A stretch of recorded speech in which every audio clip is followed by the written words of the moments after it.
Este sermón, perdón, lleva por nombre La fe de Elías en la promesa de Dios. Y como les comenté, vamos al primer libro de los Reyes, en el capítulo 17. Vamos a estar leyendo del versículo 8 al 16. Es un pasaje que seguramente ya todos conocemos. Es un pasaje que hace tiempo lo he compartido con mis hijos y he querido compartirlos también con ustedes en esta tarde. Dice así la palabra del Señor, versículo 8. Vino luego a él palabra de Jehová diciendo: levántate, vete a Sarepta de Sidón y mora allí. He aquí yo he dado orden allí a una mujer viuda que te sustente. Entonces él se levantó y se fue a Sarepta. Cuando llegó a la puerta de la ciudad, he aquí una mujer viuda que estaba allí recogiendo leña, y él la llamó y le dijo: te ruego que me traigas un poco de agua en un vaso para que beba. Y yendo ella para traérsela, él la volvió a llamar y le dijo: te ruego que me traigas también un bocado de pan en tu mano. Ella respondió: vive Jehová tu Dios, que no tengo pan cocido, solamente un puñado de harina tengo en la tinaja y un poco de aceite en una vasija. Y ahora recogía 2 leños para entrar y prepararlo para mí y para mi hijo, para que lo comamos y nos dejemos morir. Elías le dijo: no tengas temor, ve, haz como has dicho, pero hazme a mí primero de ello una pequeña torta cocida debajo de la ceniza y tráemela, y después harás para ti y para tu hijo. Porque Jehová, Dios de Israel, ha dicho así: la harina de la tinaja no escaseará, ni el aceite de la vasija disminuirá, hasta el día en que Jehová haga llover sobre la faz de la tierra. Entonces ella fue e hizo como le dijo Elías, y comió él y ella y su casa muchos días. Y la harina de la tinaja no escaseó, ni el aceite de la vasija menguó, conforme a la palabra que Jehová había dicho por Elías. Este es un pasaje que varias veces yo lo he leído de hace mucho tiempo. Y cada vez que yo lo he estudiado me enseña algo diferente, porque así es la palabra del Señor. Sabemos perfectamente que las escrituras son cristocéntricas, ¿verdad? Pero tienen mucha enseñanza. Aún puedes leer un pasaje y te enseña algo, y ese mismo pasaje puedes aprender algo más todavía. Este pasaje, aquí donde acabamos de leer, eso que acabamos de leer, bueno, se inicia desde el capítulo 16, todo esto que está pasando, ¿verdad? En el capítulo 16, versículo 29 al 34, nos habla acerca de que Acab, hijo de Omri, tomaba el reinado sobre Israel. Ya en este tiempo que estamos estudiando ahorita nosotros, en estos tiempos de Elías, y desde antes, ya claro, por supuesto, el reino estaba dividido, como el reino de Israel y el reino de Judá. Para esto que estamos viendo, Elías estaba en el reino de Israel y Acab era el rey. Cuando Acab era rey, en Judá estaba reinando Asa, estaba el rey Asa. Entonces siempre que leemos un pasaje, sobre todo en Reyes y en el libro de los Reyes y el libro de las Crónicas, siempre que nos menciona un rey, ya sea de Judá o de Israel, siempre nos menciona al mismo tiempo quién reinaba en el otro lado, ¿verdad? Por decirlo así. Entonces el rey Acab, al igual que sus antecesores, hizo lo malo ante los ojos de Jehová. El rey Acab no agradó a Jehová con su forma de vivir, con su forma de gobernar el pueblo. Y entre una de las cosas que él hizo, una de ellas fue que tomó por esposa a Jezabel, hija de Ed Baal, rey de los Sidonios. Jezabel provenía de una familia que adoraban muy fuerte a Baal. De hecho, promovían la adoración a Baal. El rey Acab sirvió a Baal y lo adoró. En Samaria inclusive edificó a Baal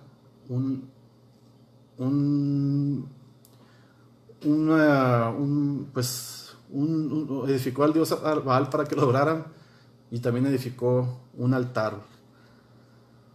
Inclusive el rey Acab hizo una imagen de Acera, que viene siendo la diosa madre de Baal, y también la adoró. Entonces el rey Acab cometió principalmente idolatría delante de Jehová, y todo esto provocó la ira del Dios de Israel, ¿verdad? Y esto nos lleva, vamos a ir al versículo 1 del capítulo 17. Dice que entonces Elías Tisbita, que era de los moradores de Galad, dijo a Acab: vive Jehová, Dios de Israel, en cuya presencia estoy, que no habrá lluvia ni rocío en estos años, sino por mi palabra. A consecuencia de la idolatría del rey Acab, Dios manda este castigo al pueblo de Israel. Entonces, es Elías, el profeta Elías, quien hace frente a esto, movido por Dios. Recordemos que Dios hablaba al pueblo por medio de profetas, y en esta ocasión es Elías quien va, se acerca al rey Acab, le da el mensaje de Dios y le dice que no va a haber lluvia a causa de su desobediencia, a causa de su idolatría. Ahora, ¿qué sabemos del profeta Elías? Como acabamos de leer, lo menciona como Elías Tisbita. Tisbita refiriéndose a un apelativo que él venía de Tisbé de Galad. Sabemos que él era un varón de Dios que vivía conforme a la voluntad de Dios y agradaba a Dios. Y Elías es movido, y cuando se acerca al rey para darle esa indicación, pues se debió haber requerido de mucho valor, pero no del valor de Elías, sino un valor por el Espíritu Santo que movió a Elías para pararse ante el rey y decirle que no iba a llover a causa de su pecado, a causa de todo lo que estaba ocasionando él. ¿Qué es lo que pasa inmediatamente después de esto? Obviamente al rey no le agradó esa idea, y el rey seguramente iba a tomar represalias contra Elías, como también lo hizo Jezabel. Si ustedes leen más adelante, en el versículo 18 del capítulo 3 al capítulo 4, nos habla que un mayordomo del rey Acab, que se llama Abdías, esconde a los profetas de Jehová. Dice que los escondió de 50 en 50 en cuevas, y los tenía a pan y agua. ¿Los escondió de quién? De Jezabel, porque Jezabel procuraba matar a los profetas de Jehová. Jezabel, la esposa que tenía el rey Acab, quería erradicar todo lo que tenía que ver con la adoración a Dios, al Dios de Israel. Ella adoraba a Baal, y al rey Acab, que era su esposo, ya lo había envuelto en todo eso también. Entonces, cuando Elías da esta indicación al rey Acab, lo que hace Dios es guardar la vida de Elías, como lo dice el versículo 2, ahí en el capítulo 17, versículo 2 al 4. Yo lo tengo en la versión de la Biblia de las Américas, y dice: y vino Elías a la palabra del Señor diciendo: sal de aquí y dirígete hacia el oriente, y escóndete junto al arroyo de Querit, que está al oriente del Jordán, y beberás del arroyo, y he ordenado a cuervos que te sustenten allí. Elías no hizo cuestionamientos ni se quejó. Elías obedeció la voz de Dios desde principalmente cuando lo envía Dios a darle esa indicación al rey Acab, ¿verdad? Y ahora que lo manda fuera, Elías, vamos a ver la respuesta de Elías, ¿verdad? Dice el versículo 5 al 6: él fue e hizo conforme a la palabra del Señor, pues fue y habitó junto al arroyo de Querit, que está al oriente del Jordán. Y los cuervos le traían pan y carne por la mañana y pan y carne por la tarde, y bebía del arroyo. Vemos aquí que Dios sustentó de una forma milagrosa a Elías. No solamente lo estaba guardando de su vida, sino que también milagrosamente lo sustentó alimentado por cuervos. Ahora, Elías no permaneció mucho tiempo en ese lugar. Obviamente, él anunció la sequía. ¿Qué es lo primero que se ve afectado cuando deja de llover?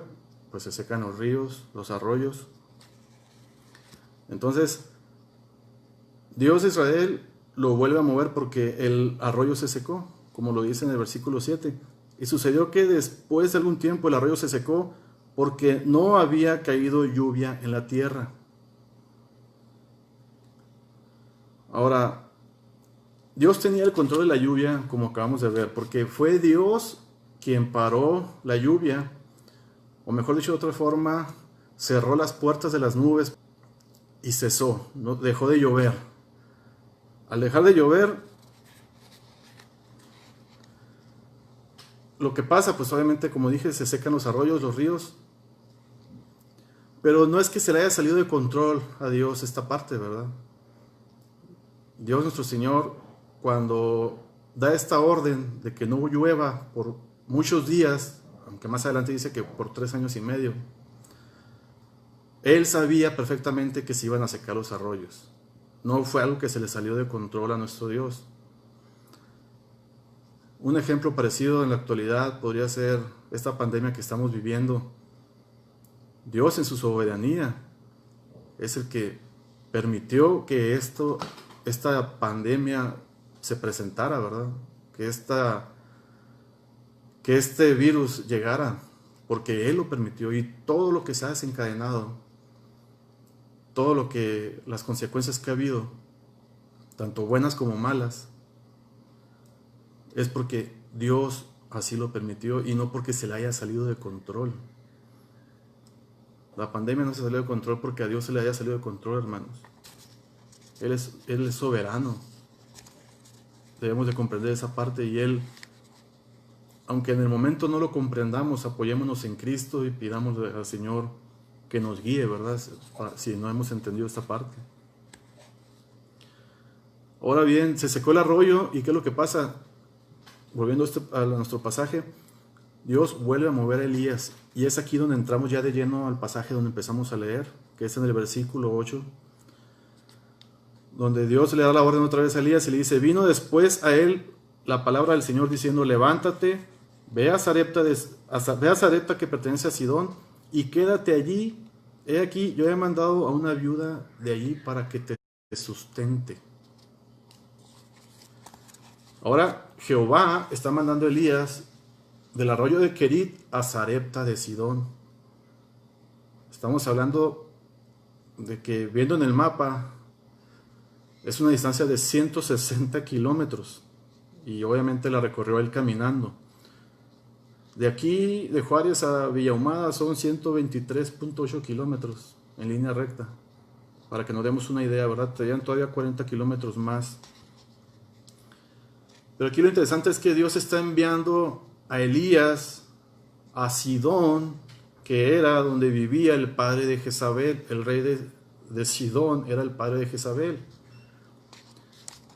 Y el padre de Jezabel, al igual que Jezabel misma, como mencioné hace rato, siempre buscaron y siempre trataron de erradicar todo lo que tenía que ver con la adoración a Jehová, Dios de Israel. Siempre, inclusive, como lo mencioné también, que viene en el capítulo 18, más adelantito, 3 y 4, versículos 3 y 4, los profetas tuvieron que ser escondidos, los profetas de Jehová, porque la reina Jezabel buscaba matarlos, porque ella no quería que existiera nada que tuviera que ver con el Dios de Israel. Y Jehová está enviando a Elías al lugar donde vive el rey de Sidón, padre de Jezabel. Si antes Elías había sido alimentado por cuervos, ¿qué pudo haber pensado Elías cuando le dijo que una viuda lo iba a sustentar. ¿Qué pudo haber pensado? Podríamos decir en la actualidad, bueno, pues una viuda, ¿cómo va a sustentar si una viuda tiene carencias? En aquellos tiempos que una viuda saliera adelante era muy difícil o imposible, por no decirlo, porque muchas de las actividades que se realizaban para el sustento eran realizadas por el hombre, tanto negociaciones o la cacería o la siembra pues eran realizadas por el hombre o los hijos. Pero esta mujer, vamos a ver más adelante, que además de ser viuda, como lo leímos, pues tenía un hijo que seguramente era menor de edad, porque para que ella haya tenido que recoger leña, nos indica de que seguramente su hijo no estaba posibilitado para poder recoger leña. Seguramente era un hijo muy pequeño de edad, ¿verdad? Entonces Dios envía a Elías a Sarepta de Sidón. Y vemos la respuesta de Elías en el versículo 10, que dice, y se levantó y fue a Sarepta. Esa fue la respuesta de Elías. Se levantó y fue a Sarepta. Él no hizo cuestionamientos. Él confió en la voluntad de su Dios. Él confió en la promesa de Dios. Se levantó y fue a Sarepta porque él confiaba y obedecía totalmente al Dios de Israel.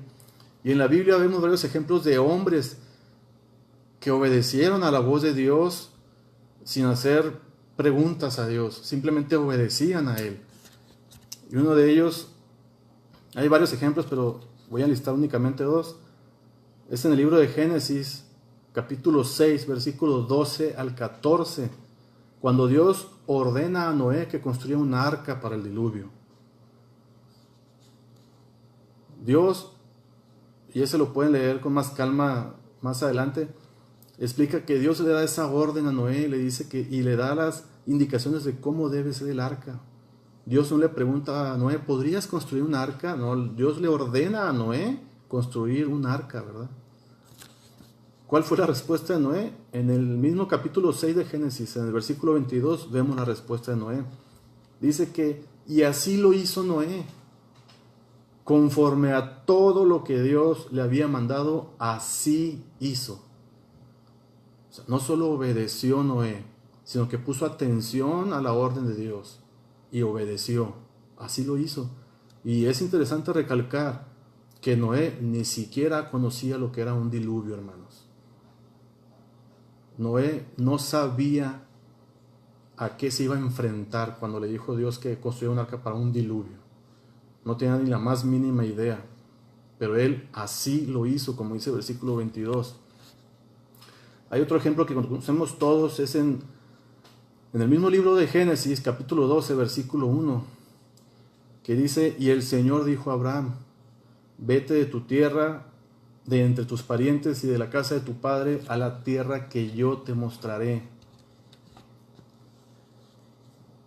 Aquí, Abraham también le da una respuesta a Dios y viene en el capítulo 4, versículo 4, perdón, mismo capítulo 12, versículo 4, y se fue Abraham como Jehová le dijo. Dios le da la orden a Abraham, en la versión Reina Valera dice que vete de tu tierra y de tu parentela, al lugar que yo te mostraré. Y él simplemente obedece y se va. Pero aquí lo interesante es que Abraham obedeció sin saber a dónde y qué era lo que le esperaba. Y él obedeció. Y todavía más interesante es saber que a Abraham en ese entonces, cuando Dios le da esa orden, Abraham tenía 75 años. 75 años de edad cuando él sale de su tierra, Harán. Y lo hizo sin cuestionamientos. Entonces cuando viene la voz de Dios a Elías y le dice vete a Sarepta de Sidón, Elías obedeció sin cuestionamientos, ¿verdad? Actuando como un hombre de fe. Así debemos de actuar todos los creyentes que amamos a Dios, que amamos a Cristo y que queremos obedecer. Debemos de hacerlo sin cuestionamientos. A lo mejor no vamos a entender en el momento, ¿verdad?, lo que Dios nos quiere enseñar, pero tenemos que obedecerle, porque es una forma de agradar a Dios, como lo dice en el primer libro de Samuel, capítulo 5, versículo 22. Y Samuel dijo: se complace Jehová tanto en los holocaustos y víctimas como en que se obedezca a las palabras de Jehová. Ciertamente, el obedecer es mejor que los sacrificios, y el prestar atención que la grosura de los carneros. Ciertamente, el obedecer es mejor que los sacrificios, y prestar atención. ¿De qué me sirve yo ser fiel en ofrendas? ¿De qué me sirve tratar de agradar? Porque muchos tratan de agradar al hombre para que lo vean, ¿verdad? Que vean que es cristiano, pero con la intención de enorgullecerse a sí mismos. Pero en la intimidad la persona realmente no obedece a Dios, lleva una doble vida, ¿verdad? Entonces debemos de obedecer a Dios en todo momento, cuando nos vean y cuando no nos vean. Ahora la pregunta podría ser: ¿qué tan deseosos estamos de obedecer a Dios? Porque es muy fácil obedecerlo cuando tengo buena salud, es muy fácil obedecerlo, como dije hace un momento, cuando me ven, cuando tengo dinero, cuando económicamente estoy bien, cuando mi familia está bien. Pero cuando no está todo eso, cuando no están esas condiciones que nos hacen sentir bien, por decir así, que realmente los que estamos en Cristo, lo que nos hace sentir bien es el gozo que tenemos en Cristo. Pero debemos de obedecerle en todo momento, aunque no me vean. Yo debo dar un buen testimonio como obediencia a Dios cuando nadie me ve. Si yo me voy por un viaje en el trabajo, que me envíen a otra parte donde nadie me conoce, yo debo de obedecer a Dios en ese lugar, con mi buen testimonio, con mi comportamiento, que vean que soy alguien que ama a Dios, no porque lo diga mi boca, sino porque vean mi comportamiento, mi conducta. Regresando al versículo 10 del capítulo 17 de Reyes, dice que entonces él se levantó y se fue a Sarepta, y cuando llegó a la puerta de la ciudad, he aquí una mujer viuda que estaba allí recogiendo leña, y él le llamó y le dijo: te ruego que me traigas un poco de agua y un vaso para que beba. Elías obedeció sabiendo perfectamente que su vida corría peligro en ese lugar. Tal vez pasó por su mente, como dije hace rato, ¿verdad?, cómo una vida me va a sustentar. Pero él estaba confiando en el mismo Dios que lo alimentó por medio de cuervos. Él sabía que Dios no lo iba a dejar, ¿verdad? Que en ese mismo lugar, si Dios le dijo que una vida lo iba a sustentar, así estaba confiando Elías. Ahora bien, Jesús hace mención de este pasaje en el Evangelio de Lucas capítulo 4, versículo 25 a 26, que dice: y en verdad os digo que muchas viudas había en Israel en los días de Elías, cuando el cielo fue cerrado por 3 años y 6 meses, y hubo una gran hambre en toda la tierra, pero a ninguna de ellas fue enviado Elías, sino a una mujer viuda en Sarepta de Sidón. En cierta forma, Elías fue enviado por Dios a Sidón para bendecir a ese lugar, pero específicamente para bendecir a esta viuda. ¿Por qué razón en particular a esta viuda? No lo sabemos, ¿verdad? Pero Dios así trabaja. Nuestro Señor hace muchas cosas que no comprendemos a veces, pero Él lo hace con un propósito. Por esa razón, Dios puede estar obrando en tu vida en este momento y estás afectando a otro para bien al mismo tiempo, ¿verdad? No sabemos, ¿verdad? Puedo estar pasando por aflicción, pero puede ser de bendición para otro lo que me esté pasando a mí, ¿verdad? Y Dios lo puede hacer en un momento dado porque Él es soberano, hermanos, recordémoslo. Ahora, el pueblo de Israel no solo estaba experimentando una sequía por la falta de la lluvia, sino que estaba experimentando también una sequía y una hambruna por la palabra de Dios. Y todo esto por consecuencia de la idolatría que había en el pueblo de Israel. Por la idolatría, por la indiferencia, por la incredulidad. Dios, como manera de juicio, envía a Elías fuera del pueblo de Israel. Y no solamente a Elías, sino también a los profetas de Jehová, como ya comenté, que habían sido escondidos por este mayordomo del rey Acab, que se llamaba Abdías. Como una manera de juicio, Dios saca a los profetas de Israel, porque como dije hace rato, Dios hablaba al pueblo por medio de profetas. Entonces, si no habían profetas, no había la voz de Dios. Como una manera de juicio, Dios hizo esto. Ahora, regresando a nuestro versículo 10, lo vuelvo a leer nuevamente. Entonces él se levantó y se fue a Sarepta, y cuando llegó a la puerta de la ciudad, he aquí una viuda que estaba allí recogiendo leña, y él la llamó y le dijo: te ruego que me traigas un poco de agua en un vaso para que beba. Ahora, no fue casualidad que Elías, cuando llega a la ciudad, se topa con la viuda que Dios le está indicando, ¿eh? No fue una casualidad. Podemos pensar que así lo fue, pero no, porque sabemos que nuestro Dios guía nuestros pasos en todo momento. Un ejemplo de ellos lo podemos ver en el libro de Ruth, capítulo 2, versículo 3. Hace tiempo les compartí acerca de esto. Cuando Ruth y Noemí regresan a Israel, y regresan casualmente en el tiempo de la siega. Ruth le dice a Noemí que iba a ir a un campo a recoger, a espigar, para tener algo que comer. Recordemos que Ruth era viuda, igual que Noemí. Y el campo donde llega a espigar Ruth pertenecía a Booz, pero Ruth no lo sabía. Booz era pariente de Abimelech. Abimelech era difunto de Noemí. Entonces, Booz, como ya aprendimos alguna vez, es quien redarguye a Ruth cuando la toma por esposa. Ahora, ¿fue casualidad que haya llegado Ruth, al campo de Booz? Pues por supuesto que no lo fue, ¿verdad? Dios guió los pasos de Ruth y de Noemí. Así es en nuestra vida también, Dios guía nuestros pasos. ¿Por qué? Porque estamos en la aflicción, en el problema, pero Él ya está viendo la solución adelante, como Él lo haya diseñado, no como nosotros quisiéramos muchas veces. Y es mejor que sea como Él lo diseña, hermanos. Volviendo a nuestro pasaje, aquí en el capítulo 17, vamos a leer el versículo 11 y 12.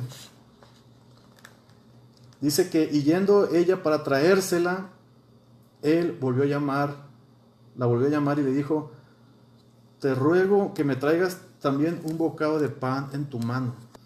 Y ella respondió: vive Jehová tu Dios, que no tengo pan cocido, solamente un puñado de harina tengo en la tinaja, y un poco de aceite en una vasija.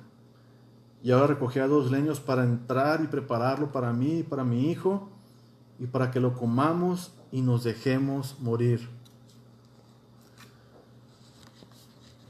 Elías, cuando hace contacto con ella, como una forma de iniciar, vamos a decir, la conversación, él le pide agua, y también porque él tenía sed, ¿verdad? Recordemos que él había recorrido 160 kilómetros, tenía sed y por supuesto que tenía hambre. Pero podemos ver aquí, como lo explica la viuda, que tenía todo en contra. No solamente era viuda, sino que estaba sin alimento, tenía un hijo pequeño al que tenía que cuidar, ¿verdad? Y podríamos ver a una mujer, inclusive tal vez desesperada, pero ella, la viuda, no veía lo que Elías sí veía, ¿verdad? Para ella era un día más de desesperanza. Como lo dice ella misma, ella estaba preparando para comer lo último y dejarse morir. Ya ella inclusive estaba resignada a él y su pequeño hijo. No sé, me la imagino recogiendo la leña y pensando ella: ¿cómo voy a morir? Pensando ella inclusive: ¿tendría que morir así? ¿Por qué así? Inclusive a lo mejor hasta estaba llorando, ¿verdad? Recogiendo los leños, pensando en su hijo, que iba a comer su último alimento. Pero Elías, enviado por Dios, llega en el momento adecuado, hermanos, al lugar y a la persona indicada. De igual forma, Cristo, al igual que Elías, llega a nuestra vida en el momento adecuado, tal y como Él lo planeó. Así es como obra de nuestro Dios. Elías llega a ese lugar para que la viuda lo sustente. Pero realmente, en cierta forma sí fue así, pero realmente la vida fue sustentada por Dios a través de Elías. De igual forma, Cristo Jesús vino a este mundo encarnado en el vientre de una mujer, y que, como sabemos, Él era rey. En lugar de que se le sirva, Él vino a servir primero, como lo explica Mateo 20, el Evangelio de Mateo capítulo 20, versículo 28. Así como el Hijo del Hombre no vino para ser servido, sino para servir y para dar vida en rescate por muchos. Rescate de una vida sin esperanza, hermanos. Él vino a darnos esperanza, a rescatarnos de una vida muerta en pecado, encaminada a una muerte eterna. Él vino a darnos vida eterna y vida en abundancia. Él llegó en el momento que más lo necesitábamos. Llegó Cristo a nuestra vida y nos dio vida. Algo así le estaba pasando a esta viuda cuando llega Elías. Y Dios seguía trabajando con Elías, porque también Dios, cuando lo mueve a Elías al arroyo de Querit, algo le estaba enseñando a Elías, ¿verdad? Cuando fue alimentado por cuervos, que dependiera de él. Cuando lo mueve con la viuda de Sarepta, seguía enseñándole a Elías. Ciertamente lo estaba cuidando, pero estaba trabajando Dios con Elías. Pero podemos ver aquí que también estaba trabajando con la viuda. Dios estaba trabajando con ambos al mismo tiempo. Así es nuestro Señor. Y hay ejemplos, hay varios ejemplos, y voy a mencionar únicamente 3, donde nuestro Señor trabaja en ambas partes al mismo tiempo. Uno de ellos es cuando los espías de Israel necesitaban escapar de Jericó. ¿Recuerdan? Que van a Jericó para reconocer la ciudad y necesitan escapar. Quien los ayudó a escapar fue Rahab, la ramera. Pero Dios ya estaba trabajando con Rahab también, porque si ustedes leen más adelante, Rahab viene a vivir en el pueblo de Israel y se casa con uno de los principales de Israel. Y tiene un hijo que se llama Boz, que ya lo mencioné quién era, ¿verdad? Otro ejemplo que vemos es cuando Dios está tratando con la vida de Noemí. Al mismo tiempo estaba tratando con su nuera Ruth. Eso también ya se los comenté. Un ejemplo que también me ha interesado mucho es cuando Dios, en los tiempos de Job, cuando vino una gran hambre, Dios ya había preparado el camino para salvar a Job y a sus hijos, enviando a José a Egipto. Como Dios trabajando en ambas partes, ¿verdad? Trabajando con Job, que estaba pasando por hambre, ya había enviado a José a Egipto para que los sustentara a ellos. Por eso, cuando llega la necesidad en nuestras vidas, debemos de confiar en Dios, porque Él ya se ha anticipado para proveer nuestra ayuda. Así es nuestro Señor, hermanos. Cuando estamos en aflicción o entramos en problemas o necesidad, y que pareciera que estamos solos, realmente, si tú estás confiando en Dios, si tu confianza está puesta en Cristo, en las promesas de Dios, tú debes de confiar en que Él ya se anticipó a proveerte la solución a esa situación por la que estás pasando. Y he titulado esta siguiente parte de este pasaje, que las promesas de Dios siempre se cumplen, porque Dios no miente. Y una promesa la podemos ver en la carta a los Filipenses del apóstol Pablo, capítulo 4, versículo 19, que dice: mi Dios pues suplirá todo lo que os falta conforme a sus riquezas en gloria en Cristo Jesús. Dios es nuestro proveedor y Él va a suplir conforme a sus riquezas. Él lo va a hacer, y tenemos que agarrarnos de esta promesa para confiar en Él. Y tiene que ser, hermanos, confiando en que es en el tiempo de Dios. El tiempo de Dios es perfecto. No va a ser antes ni va a ser después. Confiemos en Dios. Sí, por supuesto, expongamos nuestra necesidad a Él, porque en Él confiamos, pero no lo oremos exigiéndole a nuestro Dios. Ya hace tiempo se nos ha enseñado que debemos orar, rogándole, pidiéndole que nos enseñe qué es lo que Él nos quiere mostrar por lo que estemos pasando, ¿verdad? Porque entre más rápido aprendamos lo que Él nos quiere enseñar en esa necesidad, más rápido saldremos. Aunque ciertamente Él, si vemos que no aprendemos, nos va a sacar porque Él es misericordioso. Pero si no hemos aprendido esa lección, nos va a volver a meter a una situación muy parecida, ¿verdad? ¿Se acuerdan cuando los discípulos estaban en la barca y que Jesús estaba dormido porque estaba en un cuerpo que se cansaba? Y se alborotaron porque estaba la tormenta y no sabían qué hacer, y despertaron al maestro y le decían: Maestro, despiértate, ¿qué no ves que nos hundimos? Parafraseando el pasaje así rápido, ¿verdad? Él se levanta y les dice: hombres de poca fe, y reprende los vientos y la tormenta, y se hizo una paz. No aprendieron ellos lo que Él les quería enseñar. Por eso hay otro pasaje más adelante donde los vuelve Él a meter en una tormenta, pero esta vez los manda solos, que es cuando Él camina sobre las aguas, y que Pedro también quiere caminar, ¿verdad?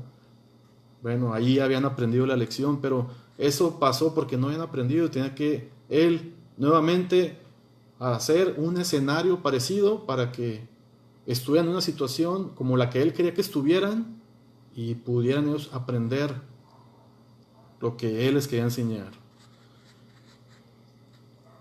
Y era algo muy parecido a veces a lo que a veces nosotros pasamos, ¿verdad?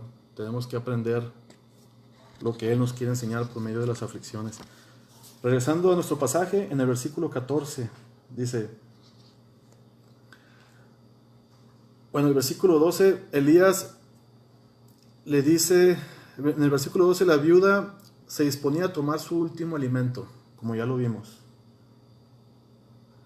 Ella le dice que únicamente tiene pan cocido,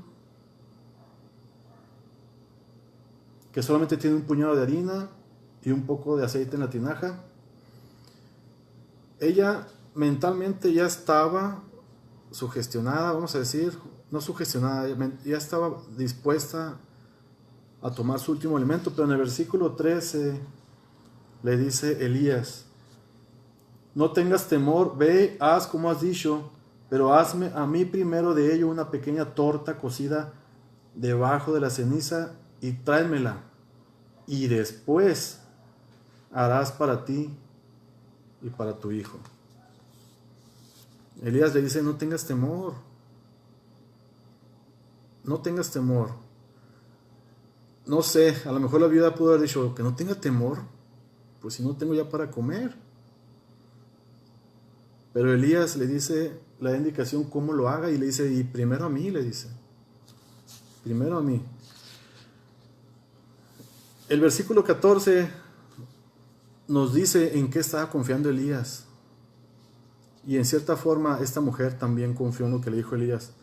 Dice el versículo 14: porque así ha dicho el Señor Dios de Israel, no se acabará la harina en la tinaja, ni se agotará el aceite en la vasija, hasta el día en que el Señor mande lluvia sobre la faz de la tierra. La fe de Elías era guiada por Jehová, Dios de Israel. Elías estaba confiando en las promesas de Dios, de que esta mujer lo iba a sustentar. Elías estaba ciegamente, 100% confiado en las promesas de Dios, lo que la viuda no conocía. Elías no estaba poniendo atención al entorno ni a las circunstancias, sino a la promesa de Dios. Elías no estaba viendo que estaba en un lugar donde el rey de ese lugar podía matarlo. Elías no estaba viendo que la viuda no tenía forma de sustentarlo. Elías estaba viendo la promesa de Dios, porque Dios le dio esa promesa. Los pensamientos de Elías estaban con Dios, estaban con su Dios todopoderoso. Como lo dice Isaías 26:3, tú guardas en completa paz aquel cuyo pensamiento en ti persevera, porque en ti ha confiado. Nuestros pensamientos, hermanos, deben de estar en nuestro Dios. Nuestros pensamientos deben de estar en Cristo. Nuestra fe debe estar descansando en las promesas de Dios. Me gusta como lo explicó en un sermón el pastor Sugel Michelén, donde dice, y lo voy a decir como él lo dijo: Dios quiere que descansemos en Él, y es la fe que nos lleva a descansar en las promesas de Dios. Las promesas de Dios dan contenido a nuestra fe. Creer en Dios, dice. Y lo que más me gusta, y es cierto, que no es solamente creer, sino seguir creyendo. Ahora bien, Dios nos ha dado promesas por medio de las Escrituras. Aférrate a esas promesas, hermano. Confía en Dios en esas promesas. Medita en estas promesas que Él nos ha dado.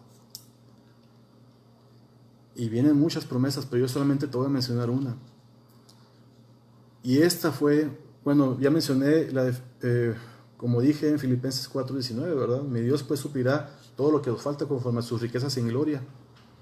Pero cuando venimos a los pies de Cristo, hay una promesa que viene a nosotros, que Dios nos hace saber a nuestro corazón, que Dios nos quita ese velo espiritual de nuestros ojos para poder comprender esto. Y esta promesa viene en la primera carta de Juan, capítulo 1, versículo 9.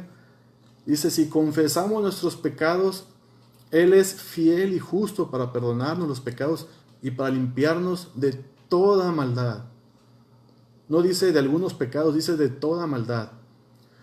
Otra vez, si confesamos nuestros pecados, Él, nuestro Señor, Él, nuestro Dios, es fiel y justo para perdonarnos los pecados y para limpiarnos de toda maldad.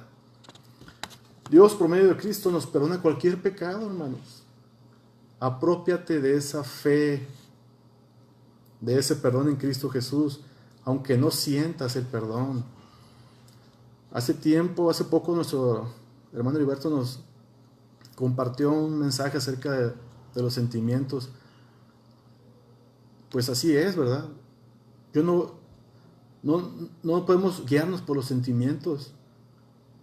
Yo, al pedirle perdón a mi Dios, tal vez yo no sienta el perdón en mi corazón, pero si me estoy arrepintiendo, que me está doliendo mi pecado, que yo veo que soy un pecador y que genuinamente me arrepiento y le digo a mi Señor que me perdone mis pecados, aunque yo no sienta nada, yo puedo agarrarme de esta promesa, que Él es fiel y justo para perdonarme los pecados.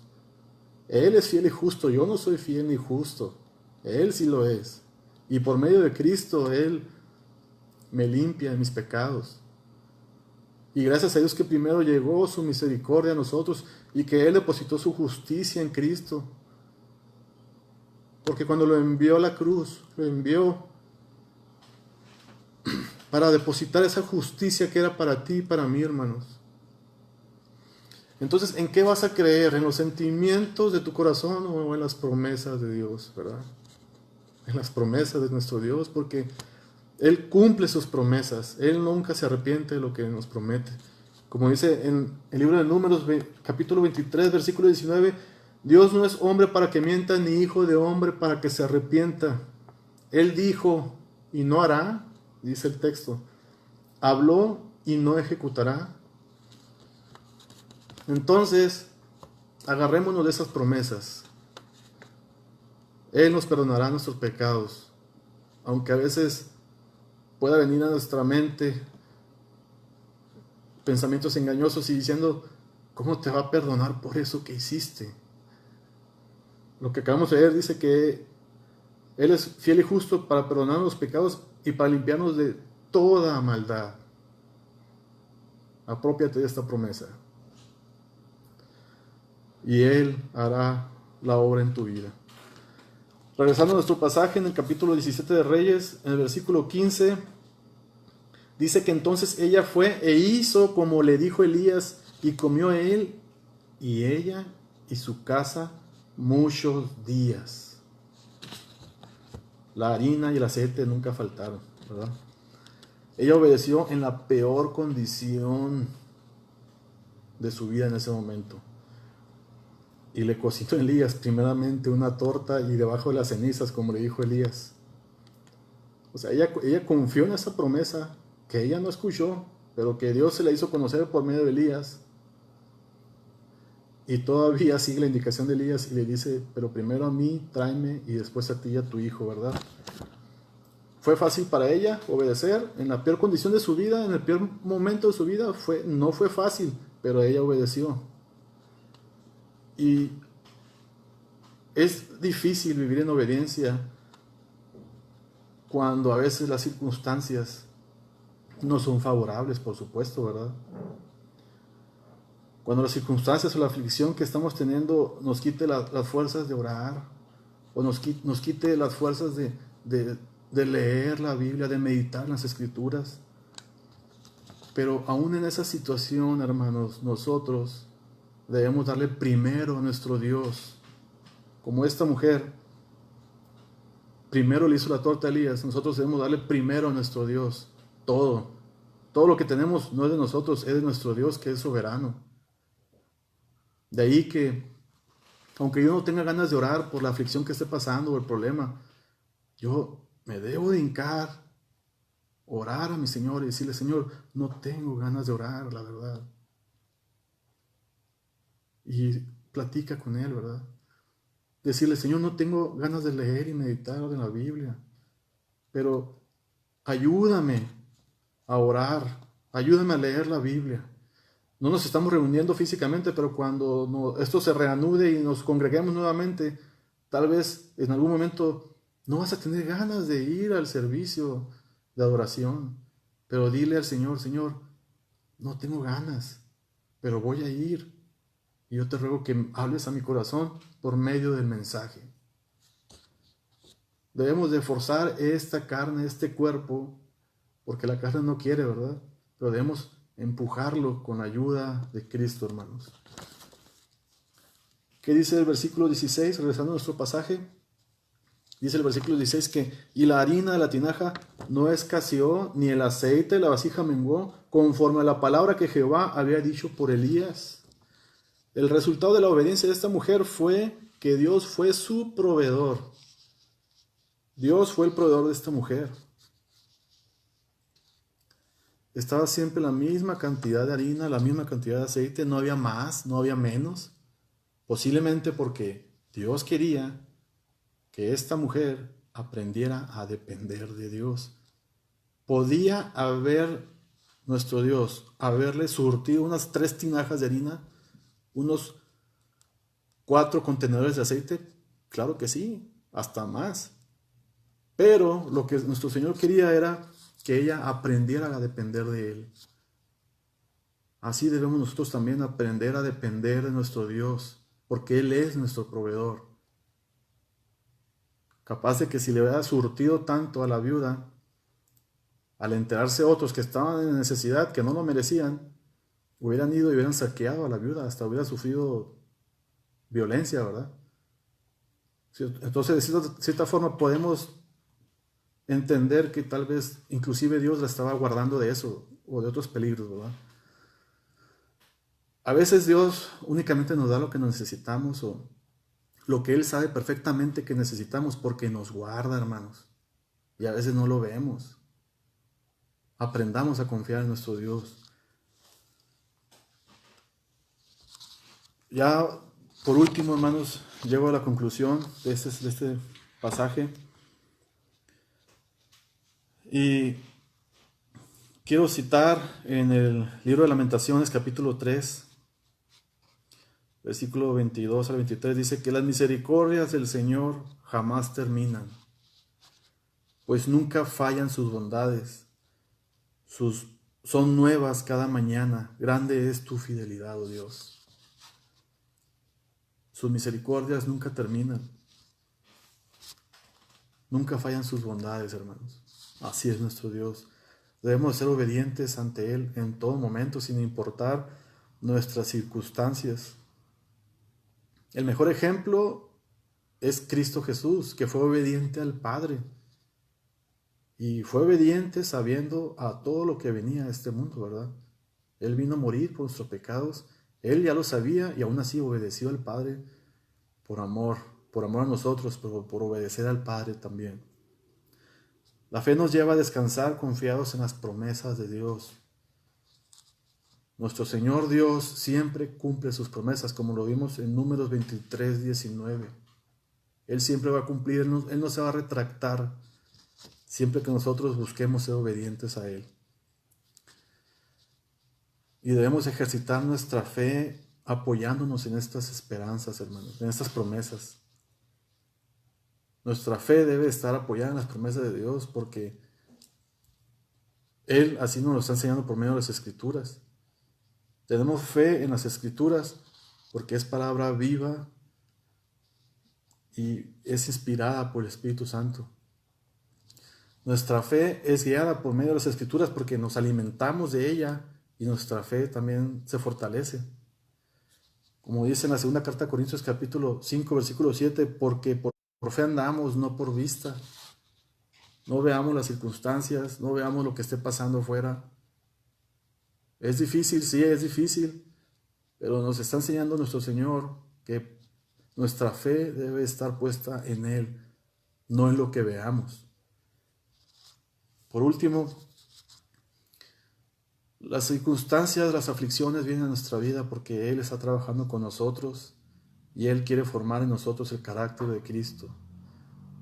De ahí que a nuestro Señor no le interesa nuestra comodidad, sino formar a Cristo en nuestra vida.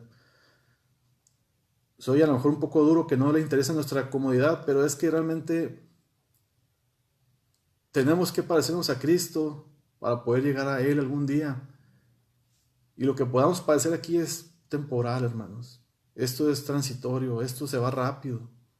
Aunque sea doloroso algunas veces, pero si estamos confiando en Él, es porque Él está trabajando con nosotros.